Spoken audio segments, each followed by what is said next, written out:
High-tech glasses. They've been the stuff of nerd dreams. That is, until this year.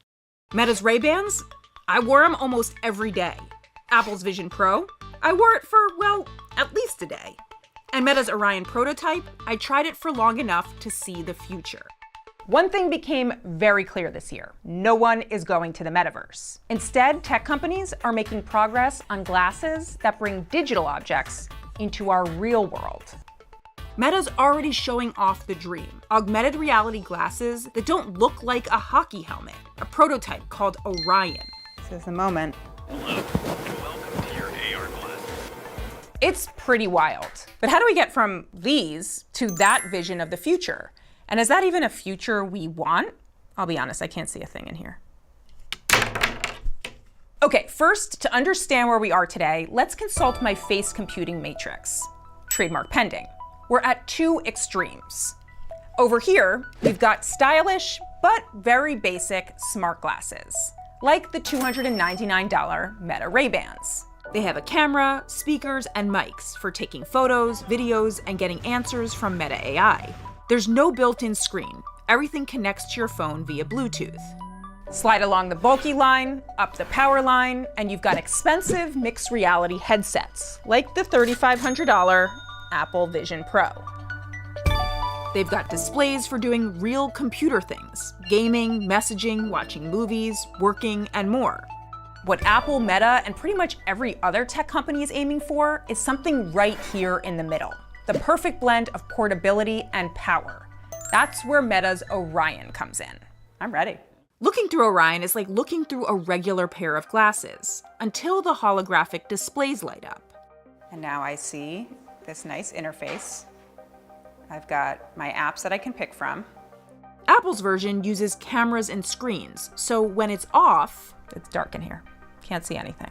Similar to an Apple Vision Pro, your eyes are the cursor. Just look at something to navigate to it. Then pinch your index finger and thumb together to select it. The neural wristband detects the motion in your hands and fingers. The processor, RAM, and other computing parts are in this compute puck that wirelessly connects to the glasses. During my demo, I was able to scroll through some websites. Look at all these good articles I can read. Sports, politics, charts, more charts. Arrange various windows in the air. So now I've got Instagram, Messenger, and the web browser. And even walk away from them. I moved from over there to over here, but when I come back over here, I see my windows and all my interface I left over there, which is pretty cool. Also, games. Woohoo! Got him, got him, got him, got him, got him. The whole thing was pretty awesome. Sure, the image quality is a bit grainy. It felt sluggish compared to the Vision Pro, and some stuff just didn't work. Give me a smoothie recipe. Give me a smoothie recipe. Give me a smoothie recipe. I think there may be a server error. Yeah, I think there's something going on in the server. But to have that experience in a pair of glasses that I could wear for hours, that's what we've been waiting for. Give me a breakfast recipe. When the recipe feature did work, I really saw the potential of having digital info, along with AI, overlaid in our world. Okay, so it's recognizing all the ingredients here. This is a lot of healthy stuff. Give me a recipe for a hamburger. If you recall, I was very into a similar functionality with the Apple Vision Pro. And now I have a second timer for 6 minutes that I'm putting over the mushrooms. Except, yeah, no one is standing over a hot stove with a 1.5-pound helmet on their face. Look, AR's killer app is cooking. That's that. I'm going to die on this hill. But Orion itself needs more time to bake. To find out what needs to happen, I sat down with Meta's head of wearables. How much do these cost? Those cost thousands of dollars each to make. I mean, the main reason that we're not launching them right now is we want to dial in the manufacturing and bring down the cost so that they're easier to scale and more affordable. We want them to be comparable to, high-end phones and laptops when they come on sale. Plus, the software needs work, and battery life is just a couple of hours.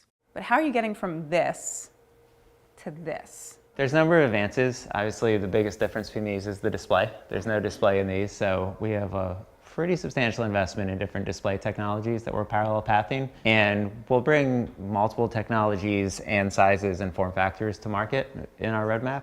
What is more likely to come soon is something in between Ray-Bans and Orion. something with a little screen on the lens. Have you thought about there being a step in that middle, that there would be just a simple heads-up display in one of these? Two of the most requested features in those glasses are a viewfinder, so you can know what you're about to capture or what you just captured. Or creators, if they're doing a live stream, they want to know if responses are coming back on Instagram. So I definitely think there's a place for a small display. So yes, we're getting closer and closer to the middle. At this point, it's not a question of if we'll get there. It's a question of who will get there first. Meta, Apple, some other company? But do we even want to get there? Gotcha! Part of why I love the Ray-Bans and wear them so often is so I can get a break from the distractions of my phone screen. This is really one of the best devices in a way for unplugging. Yet you want to make something like this where we could always have a screen in front of us. It's definitely a balance. I mean, I think just for capturing photos and videos of my kids, not having holding a camera in front of them, it's always a better photo or video because they act more natural. Nobody wants content jammed in front of their face. We'll need to certainly strike a balance, and it's got to be something that you want to have on your face and is comfortable and keeps you in the world in front of you as opposed to taking you out of it. Until then, there's always this. $4,000 of technology on your face. I swear, I can see the future in here.